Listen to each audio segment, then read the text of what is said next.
Fellow citizens, at the center of this political banditry is the motor park brand of politics, nurtured by the old brigade politicians, and in recent times by President Bola Ahmed Tinubu.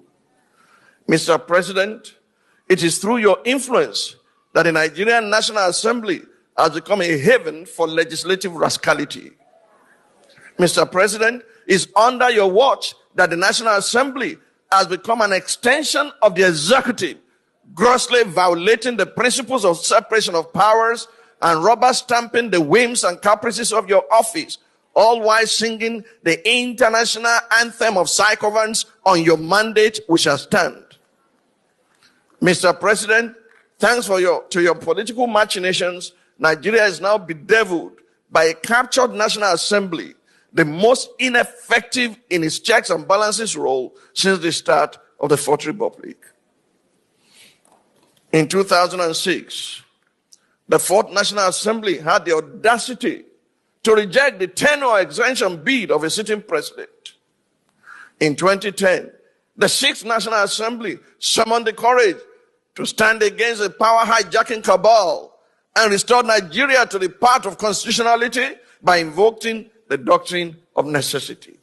In 2011, the House of Representatives of the Seventh National Assembly had the courage to elect its leaders, as did the Senate of the Eighth National Assembly in 2015, defying executive interference.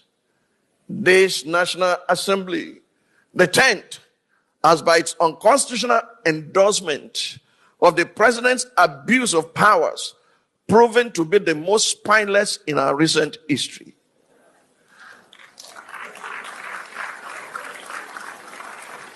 Through its actions and inactions, the National Assembly has in effect become the 48th member of the president's cabinet. Why? The renewed hope upon which the president rode to power began to dwindle from day one, with the mishandling of such sensitive transactions as the fuel subsidy and exchange rate regimes, and even the coup in Niger. Within a year and a half of this administration, the implementation of the otherwise audacious economic policies triggered an avalanche of economic hardships for the Nigerian people. It led to excruciating food inflation, with over 1 million additional Nigerians thrown into severe food insecurity. It further led to an over 430% increase in fuel price as of October 2024.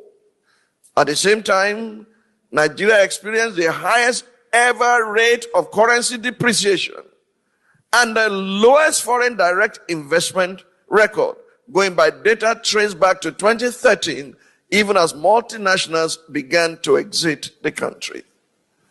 To capture in data the despondency experienced by Nigerians as a result of the reforms, my attention was drawn to the misery index, which is the sum of unemployment and inflation rates.